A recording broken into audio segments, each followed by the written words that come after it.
Action.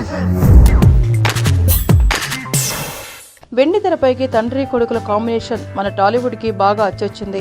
Megastar Chiranjeevi ఇక రామ్ చరణ్ ఒకే screen పై కనిపిస్తే ఆ కిక్కే వేరు. రియల్ లైఫ్ లో తండ్రి కొడుకులుగా ఉన్న ఎంతో మంది స్టార్లు వెండి తెరపై మెరిశారు. సినిమాకి క్రేజ్ తెస్తూనే వాళ్ళ పాపులారిటీ కూడా పెంచుకున్నారు. ఏఎన్ఆర్ తో కొన్ని సినిమాల్లో నాగార్జున కనిపించారు. ఇక కృష్ణతో కెరీర్ స్టార్టింగ్ లో మహేష్ బాబు కలిసి నటించారు. ఇప్పుడు ఈ లిస్ట్ లోకి హీరో రోషన్ కూడా చేరాలనుకుంటున్నాడు. తండ్రి శ్రీకాంత్ తో కలిసి స్క్రీన్ షేర్ చేసుకోవాలనుకుంటున్నాడు. శ్రీకాంత్ కొడుకు రోషన్ మొదటి cinema Nirmala convent utter flop. ఈ డిజాస్టర్ తో మళ్లీ ఇంటికే పరిమితమైపోయాడు రోషన్. కొన్నాళ్ళు గ్యాప్ ఇచ్చి ఓ మంచి సినిమాతో మన ముందుకు రావాలనేది రోషన్ ప్లాన్. ఇందులో భాగంగా శ్రీకాంత్ రోషన్ కలిసి ఓ సినిమా చేసే ఆలోచనలో ఉన్నారట.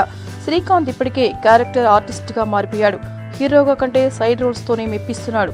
సో కొడుకు రోషన్ మూవీలో నటించడానికి ఈ సీనియర్ హీరోకు ఎలాంటి అభ్యంతరం ఉండదు. కాకపోతే Chiru, Cherry, ANR, Nag silver screen పై కనిపించినప్పుడు వచ్చినంత రెస్పాన్స్ శ్రీకాంత్ రోషన్ కనిపిస్తే వస్తుందా అనేది అందరి డౌట్. ఎవరి డౌట్ ఎలా ఉన్నా శ్రీకాంత్ రోషన్ మాత్రం స్క్రీన్ పంచుకోవడం ఖాయమని సినీ వర్గాలు చెప్తున్నాయి. మీకు ఈ వీడియో నచ్చితే ఒక లైక్ కొట్టండి, లేకపోతే కామెంట్ చేయండి. బట్ సబ్స్క్రైబ్ చేయడం మర్చిపోకండి.